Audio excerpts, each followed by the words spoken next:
el talento de nuestros entrevistados para eludirlas o minimizarlas. Vamos a hablar con el doctor Andrés Furque, oncohematólogo y hemoterapista, a quien saludamos en este mismísimo momento. ¿Cómo le va, Doc? ¿Qué cuenta usted? ¿Qué tal? Bueno, Martín, un gusto. Camila, gracias por la invitación. No, por favor. Bien, la primera pregunta tiene que ver, es amplia, pero al mismo tiempo concreta. ¿Por qué del ancho universo de la medicina vos justamente elegiste ser oncohematólogo y hemoterapista? ¿Qué te sedujo de esa parte de la medicina para decir, ¿sabes qué? Yo me dedico a esto. Bueno, tengo que retrotraerme en el tiempo un poco y contar un poco la vida familiar mía, ¿no? Vengo de una familia de médicos, mi padre y madre médicos, madre anestesista, padre hematólogo y hemoterapista, los dos formados en Capital. Así que medio que conviví desde pequeño con esa situación. Vinieron en el 84 a Bariloche, cuando todavía Bariloche era bastante chico, mucho más chico que ahora. Y bueno, viví las salidas de guardia, las idas, venidas, ir al sanatorio, ir al hospital. El hospital era maravilloso en su momento, lo sigue siendo. Y creo que mamé eso de chico y me fue gustando mucho, mucho, mucho. Veía las corridas de mi padre en las guardias también. Siempre recuerdo esas corridas de salir con el auto rápido a hacer las guardias, las emergencias, las urgencias que tenían. Y eso me fue atrayendo y es un poco lo que en el tiempo fue haciéndome que me guste la medicina en sí. Después en la medicina tenés un parte de aguas que es si te vas al quirófano o te quedas con la parte clínica. Y siempre me gustó el trato con el paciente, ¿no? Estar vis a vis con el paciente, poder charlar, conocerlos en profundidad, conocer su historia. Es una cuestión completamente diferente. Y yendo más a lo técnico, cuando uno va creciendo y empezás a estudiar y te interiorizás un poco más en el estudio, la inmunología, que es mucho de lo que hacemos nosotros, me atrae muchísimo porque está en constante actualización, que un poco era lo que hablábamos, y es toda la parte de las defensas del cuerpo, la sangre, sería el aceite del motor, ¿no? Empezar a estudiar eso y todo el tiempo es una actualización constante, año tras año. A veces se achata un poco la curva, pero cada 5 años repunta y es otra vez. Entonces es como que no te aburrís nunca, más allá de que no es un divertimento, pero es como que todo el tiempo tenés cosas nuevas para aprender y para poder proponerle a los pacientes. A veces al alcance en el país que estamos y a veces no, pero la verdad que tenemos muy buena medicina en Argentina y tenemos muy buenos tratamientos. Bueno, y también hay algo particularmente con tu trabajo y tu especialidad. Vos tratás muchos pacientes oncológicos. Entonces Sí. Va un poco más también del lado, más allá de lo que uno elige, también una cuestión también de empatía y vocación. Totalmente. Yo creo que todos los médicos empiezan estudiando por vocación y creo que la mayoría lo siguen haciendo por lo mismo. Tengo 2 especialidades, que una es la hematología, más aplicada a la oncohematología, lo que es el tratamiento de patologías oncológicas de la sangre, que son patologías celulares, no son masas que se forman por ahí en un pulmón o un páncreas, sino que es células de la sangre que se portan mal, por decirlo de alguna forma. Es la fábrica lo que no funciona, que es la médula ósea. Y después tengo la otra especialidad que va un poco de la mano, que es la hemoterapia, ¿sí? Que es la parte de la sangre de lo que tiene que ver con la utilización de la sangre como una terapia o las terapias celulares, que ahí viene toda la parte de la donación de sangre, el procesamiento, el banco de sangre, su función dentro de una institución o de la comunidad. Entonces tengo esas 2 especialidades que van de la mano, sobre todo con mis pacientes, y se complementan muy bien, más allá de que la hemoterapia sirve para muchas otras cosas más, ¿no? ¿Y cómo haces para no llevarte el trabajo a tu casa? ¿O lo haces, aunque sea en alguna medida, lo haces cada vez menos? Me parece.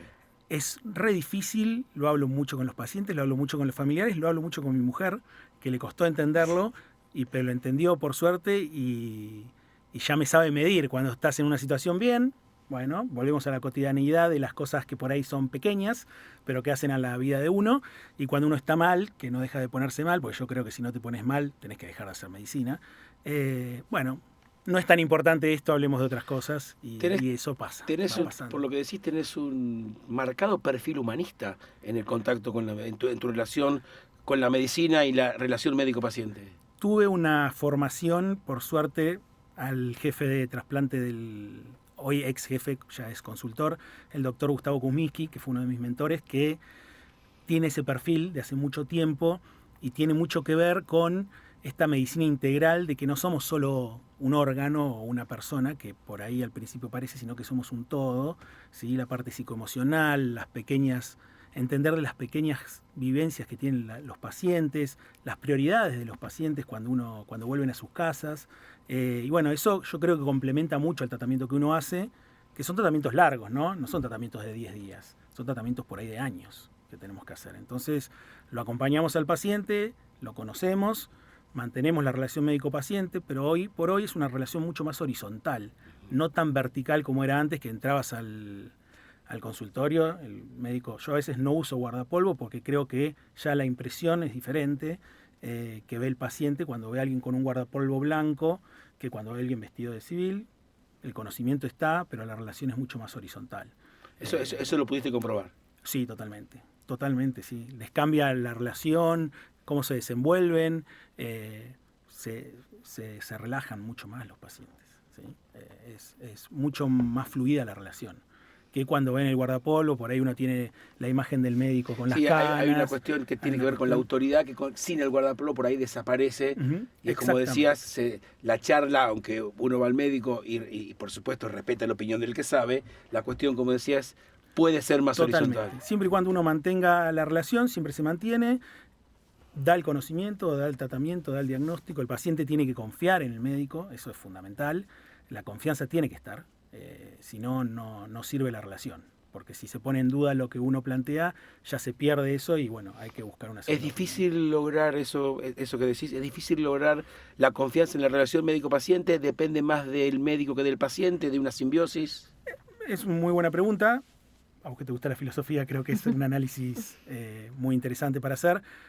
Creo que depende de los dos. O sea, un médico seguro no es un médico que sepa, pero es un médico que demuestra seguridad.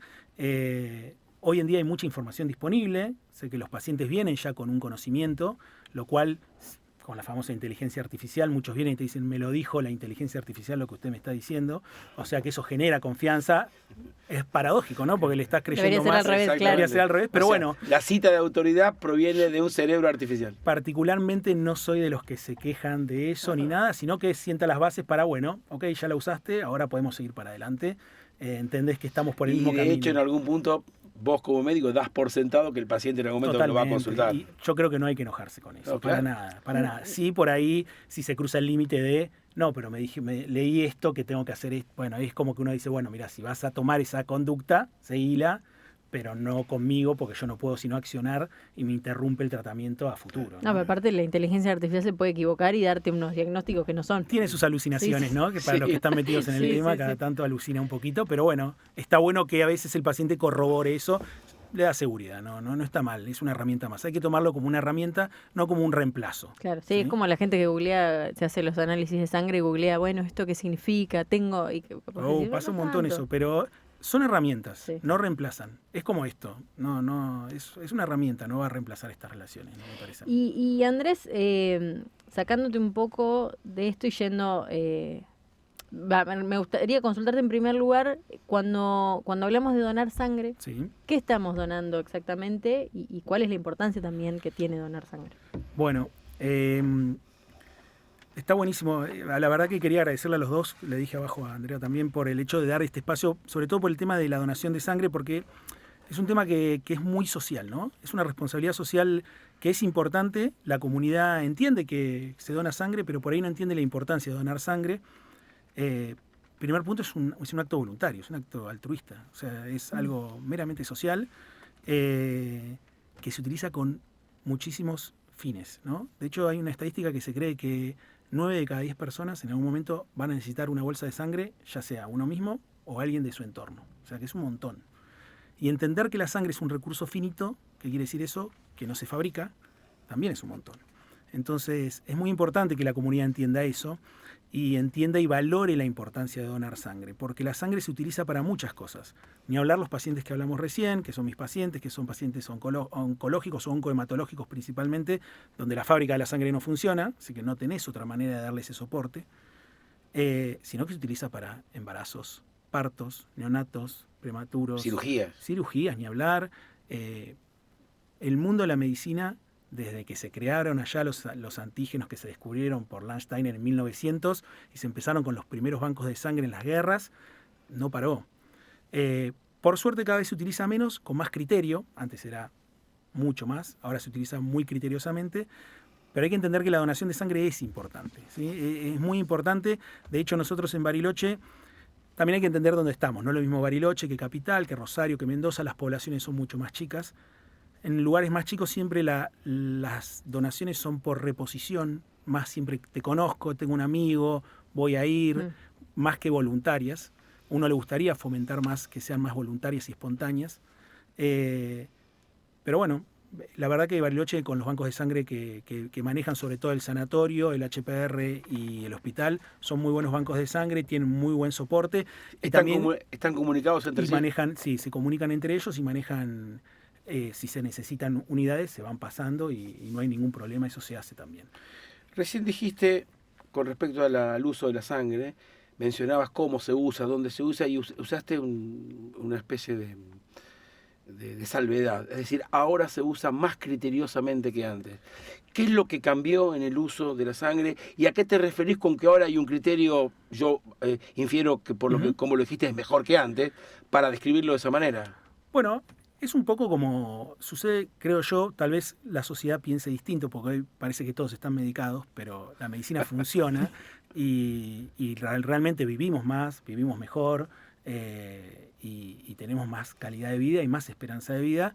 Sin embargo, muchas veces ciertos recursos antes se utilizaban sin tener ciertos criterios, y eso fue haciendo que la medicina avance en sus estudios y diciendo, ok, por ahí no necesitamos tanta sangre para este paciente y lo podemos esperar un poco más, y guardamos el recurso, no por guardarlo, sino porque realmente no lo necesitamos. Para utilizarlo mejor. Para utilizarlo mejor y para no utilizarlo de más, porque, como yo le digo siempre a los pacientes, yo soy partidario de no medicar a los pacientes. Cuanto menos medicina tengas que tomar o menos tratamientos tengas que hacer, mejor. Hacerlo con criterio y cuando corresponde, no porque sí.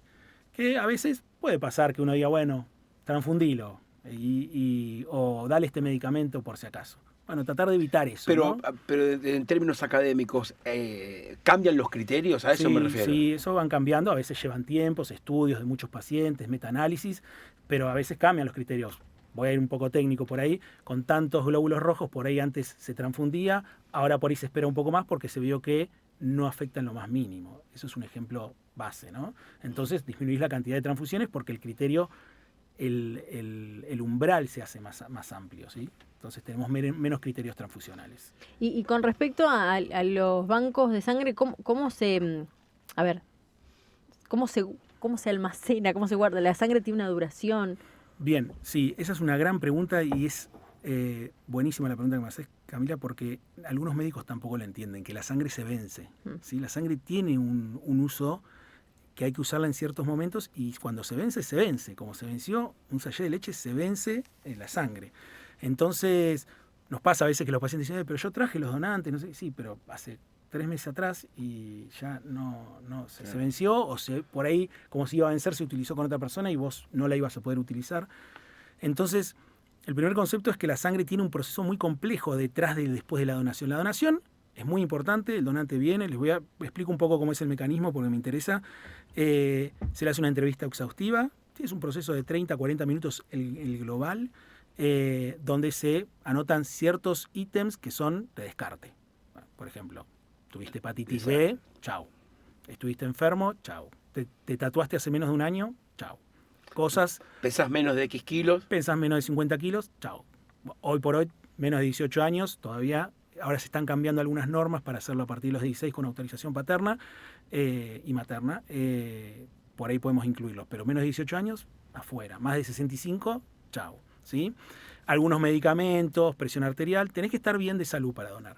Vas a donar, se te hace una entrevista con todas estas preguntas, pasas un proceso, se te saca sangre, bueno, vemos los accesos que tenés y se te toma la muestra. Eso lleva 30, 40 minutos, se te da un refrigerio para que puedas estar bien ese día, se te dan las pautas de alarma y se va al donante.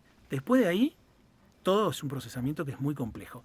Viene un centrifugado a ciertas temperaturas, separación por densidad de los componentes, plasma, plaqueta, glóbulos rojos sedimentados, análisis que se le hacen serologías a las muestras para ver, porque la sangre que vas a recibir tiene que ser sangre segura. Entonces imagínate que yo le hago un HIV y me salta positivo, chau la bolsa. Le hago una hepatitis B, por más que que el donante por ahí no sabía, bueno, la tengo que descartar. Todo eso es un proceso bastante complejo hasta que queda la unidad que el médico que la pide o que paciente que la ve le llega al lado de la cama o al quirófano.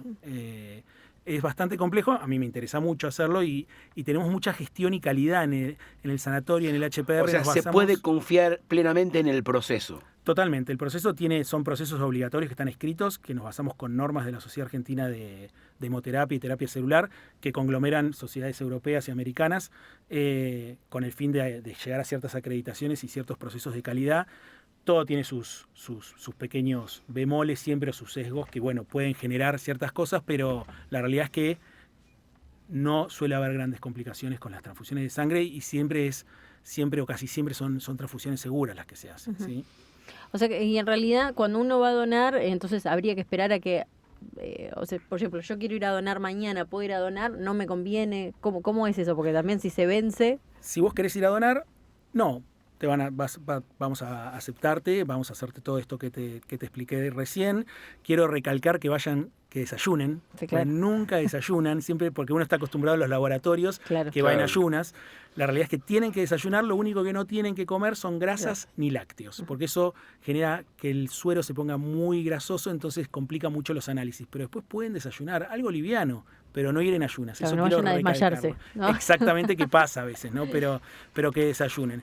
Y podés ir a donar libremente, sería lo ideal que eso suceda todo el tiempo. Por ahí lo que puede pasar en Bariloche, porque al ser una comunidad pequeña, por esto que te hablaba de los vencimientos, que te digamos, ok, está buenísimo que vengas a donar, ¿te molesta si te anoto y te llamo por ahí la semana que viene?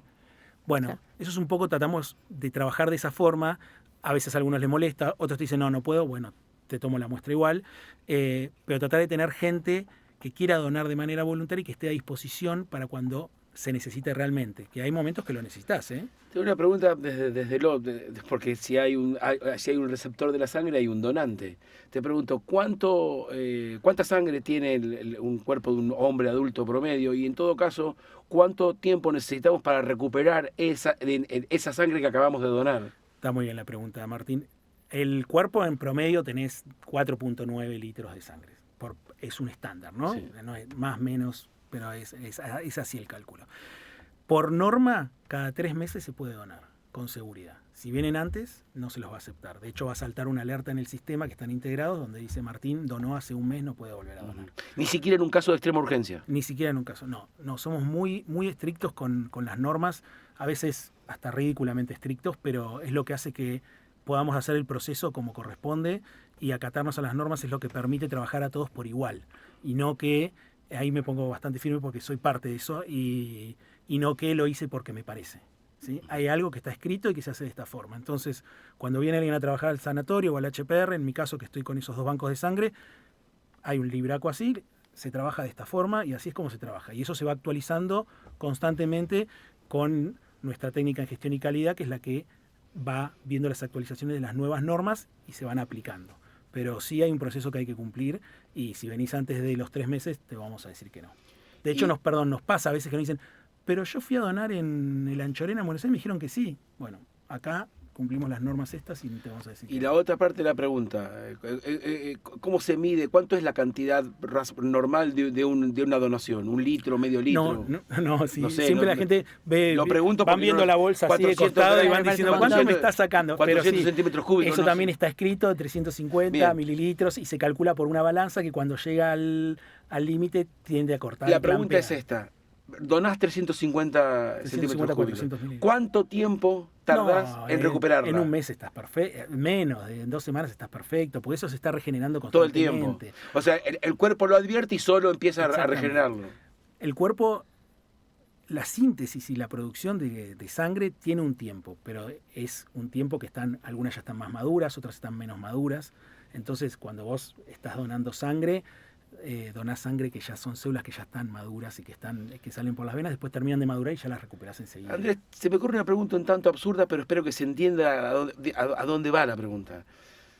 Existe el concepto de saludable, tenés un físico saludable, tenés un cerebro saludable, tu aparato digestivo es saludable, corres 10 kilómetros una vez por semana, estás saludable.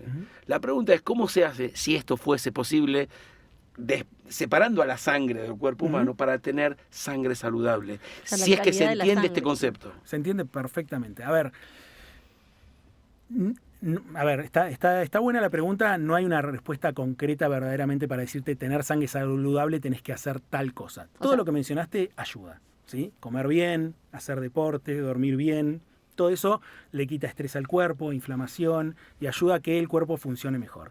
No garantiza que la sangre sea de calidad, en el sentido de que no tengas una infección o que la puedas usar igual. De hecho, puede venir alguien que sea muy sedentario, que no haga deporte, Sí, hasta un fumador, y poder donar, y por ahí viene alguien que es muy deportista, muy sano, todo, y por ahí no puede donar porque tiene la presión baja o porque hay muchos criterios para poder donar. Nada te asegura que la sangre que tenga uno en el cuerpo vaya a ser segura, sino se asegura que funcione mejor el cuerpo y que por ahí evitemos ciertas patologías, ¿no? O sea, podemos decir que hay sangre de mayor calidad que otra.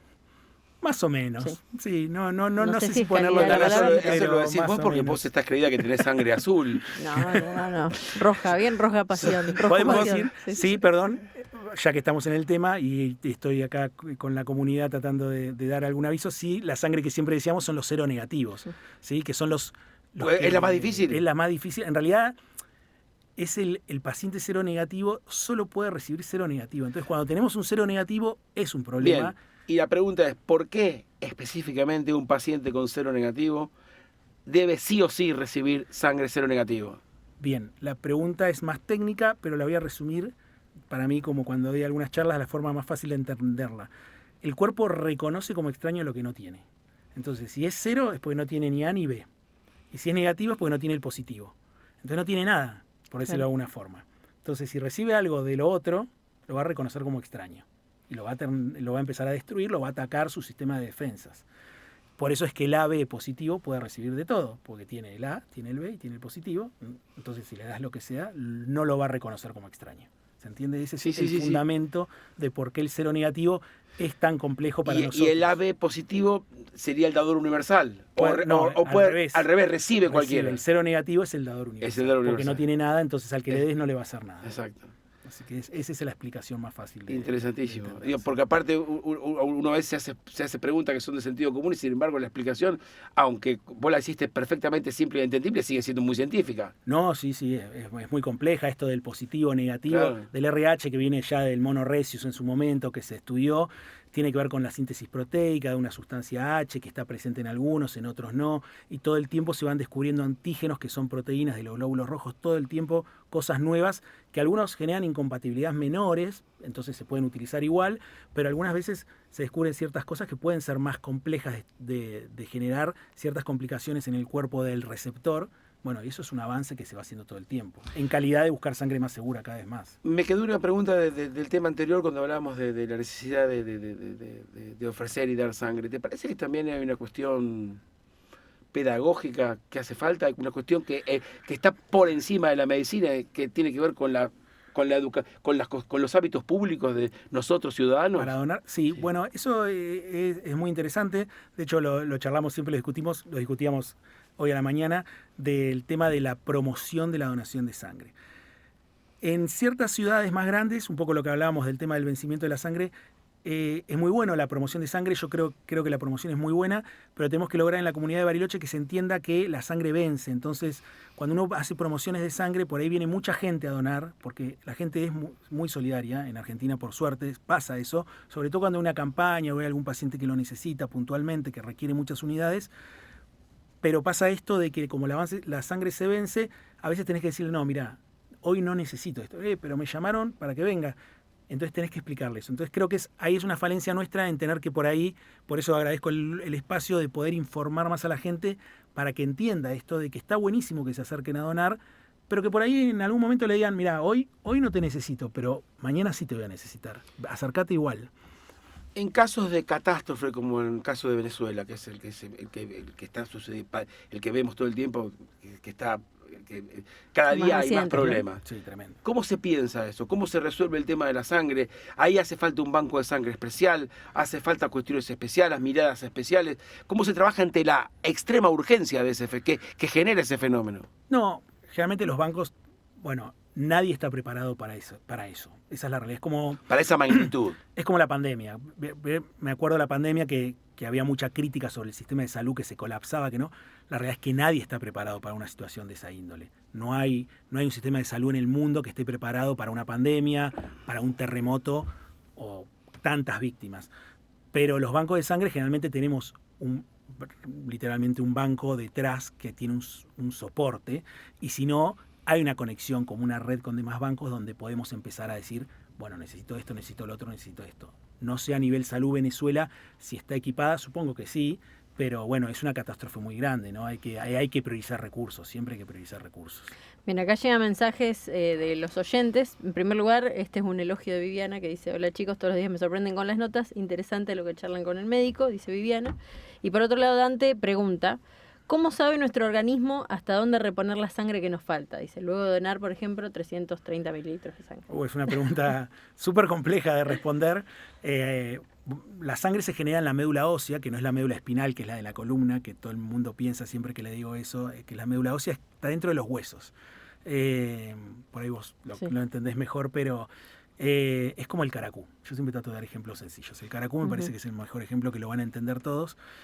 Y es una fábrica, es súper interesante, pero es una fábrica exquisita, que funciona perfecta y que entiende esto. Esa pregunta se responde ahí adentro. Claro. Entiende cuánto generó, cuánto tiene que generar, cuánto tiene que renovar, y en el mismo cuerpo los glóbulos rojos envejecidos se van destruyendo y se van reutilizando. La máquina es perfecta, o sea, pero bueno, a veces puede fallar. Y te consulto en base a esto, recién mencionabas lo de la médula ósea. En alguna oportunidad yo he hablado con vos hace mucho tiempo, para contarles también a los oyentes del otro lado, mi mamá tuvo leucemia en 2 oportunidades, la atendió Marcelo, el papá de Andrés, así que agradecerles de mi parte a Marcelo que mi mamá está acá gracias a eso. Pero más allá de eso también, cómo fue cambiando todo esto de cuando hablamos de los trasplantes de la médula ósea. Antes era una cosa, pero tenía que ser bastante compatible. Hoy bajó, tiene que ser un porcentaje. Totalmente. Y aparte que es a través de una donación de sangre también. Totalmente. Bueno, exactamente. Es a través de una donación de sangre. Yo invito a todos se acercan al Sanatorio San Carlos a registrarse como donantes de médula ósea, porque eso es un registro que queda en el INCUCAI, que es a nivel mundial, ¿sí? Y de hecho tenemos cada tanto donantes que vienen porque no donan la médula en Bariloche, pero que se busca compatibilidad para un paciente de Alemania, por ahí. Entonces, eso sí, a diferencia de los donantes, que me invito a todos a donar igual, pero que les puedo decir por ahí, hoy no te necesito el donante de médula, que vengan todos, que los anotamos a todos. Que puede ser que no te llamen nunca también. Puede ser que no te llamen nunca, pero estaría buenísimo que vengan. Y los avances son avances, lo que hablamos un poco con Martín antes, la tecnología avanza en todos los campos, y la verdad que en la medicina avanzó muchísimo, muchísimo. Hoy, como le decía antes, vivimos más, vivimos mejor, estamos mejor tratados. Es verdad, llegamos a los 65 con 8 medicamentos, estoy de acuerdo, algunos por ahí innecesarios, pero eso hace también que podamos vivir mucho más. Y con la médula ósea y los donantes y los trasplantes pasó lo mismo. La tecnología fueron mejorando los tratamientos. Antes necesitabas 12 de 12 antígenos compatibles, y hoy con la mitad responden muy bien, lo que hace que tengamos mucha más disponibilidad.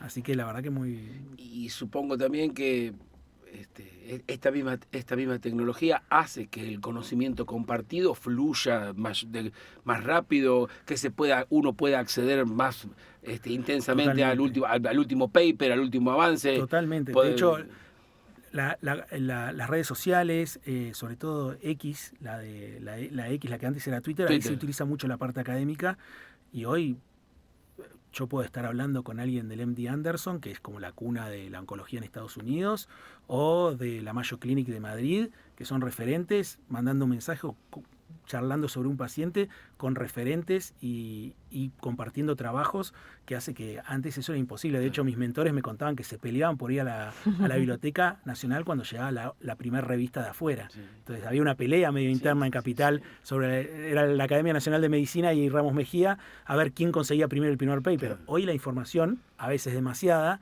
sí, pero hay que saber ser criterioso. Es preferible que abunde y que sea una obligación de uno seleccionar y jerarquizarla. Totalmente. Es como lo que hablamos de la inteligencia artificial. Es una herramienta. Hay que saber jerarquizarla y saber ser criterioso a la hora de elegirla. Uno te escucha hablar y se nota que te apasiona, te gusta lo Sí. que haces. Entonces me gustaría consultarte qué es lo que más te gusta hoy de tu profesión. ¿Qué es lo que hace que vos sigas dedicándote? Siempre con mis amigos le digo, tengo la suerte de hacer lo que me gusta. La verdad es que yo estoy feliz con lo que hago. A veces obviamente estás cansado, todo. A veces te llevas golpes, pero sabes que pueden estar, y a veces llevas muchas alegrías. Yo creo que es un poco, no quiero ponerme tampoco en héroe ni nada, pero la vocación la tenés que tener. O sea, no creo que... No entiendo mucho a mis colegas a veces cuando dicen, no, que la medicina, que estoy cansado. O sea, estudiaste como 15 años y yo sigo estudiando para hacer esto y es lo que me gusta. Por lo menos a mí me pasa. Tengo 41, tampoco tengo 60, me falta todavía, pero yo creo que el estar día a día actualizándome y ayudando a los otros con respecto a sus tratamientos es lo que me mueve, ¿no? Eso me mueve en el día a día, ver la progresión de los pacientes y a veces la no progresión y acompañarlos en el desenlace, que tampoco es menor, porque yo creo que el médico tiene que estar ahí al lado, no cortarse cuando las cosas no están funcionando, sino decir, ok, te acompaño en esto, que es la parte de oncohematología que hago yo, te voy a acompañar hasta el final, voy a estar acá con vos hasta el final, que es una parte dura, pero es una parte que no es que me guste, pero es una parte que tengo que vivir también como médico para estar con ellos, ¿no? Más allá de que no solo estar en los éxitos. Claro. Mira, acá hay un oyente que nos presenta un mapa, una especie de árbol genealógico con respecto a la sangre que es interesantísimo. Se llama Ana Fasola, nuestro oyente, y dice, hola, dice, tengo una hermana melliza y ella es A positivo. Yo soy A negativo. Mi mamá era AB positivo y mi papá 0 negativo. Dice, re loco. Dice, Sí. ¿esto es habitual? Es posible totalmente. Tenemos que pensar que la genética va por leyes mendelianas, se recibe uno del padre, uno de la madre, se van mezclando. Entonces, si hay un gen que es positivo y otro que es negativo, y recibís el positivo, es dominante, podés terminar siendo positivo en más del 75%. O sea que no se preocupen los padres que son negativos, que tienen el hijo positivo, porque puede pasar. Si se quieren preocupar por el aspecto, porque se parece a otro, bueno, es otra cosa, pero eso puede pasar, no hay ningún problema. Doctor Andrés Furque, hematólogo, médico de profesión, te agradecemos muchísimo este ratito aquí con Bitácora. Ha sido un placer. Esperamos que nuestras torpezas hayan pasado inadvertidas. Espectacular. Y te agradecemos muchísimo este ratito aquí en la radio. Gracias a Gracias, ustedes, Andrés. Martín, Camila, muchas gracias. Bien, nos vamos a la pausa, caballero, es todo suyo, pero usted me dijo un número o yo lo tengo que adivinar. No, A ver. adivina. No, espere, que esto es ¿Cómo está el amigo del pregón, Esto es matemático, no se puede hacer. Uy, qué lindo, porque ha elegido un tema que se llama Is Your Feet in the Sea, de unos escoceses que cantan cada vez mejor, ellos no lo saben, pero son como Gardel, se llaman Belle and Sebastian. Como siempre, Radio 6 es tu compañía e información, con el aporte de su comunidad de oyentes y la presencia permanente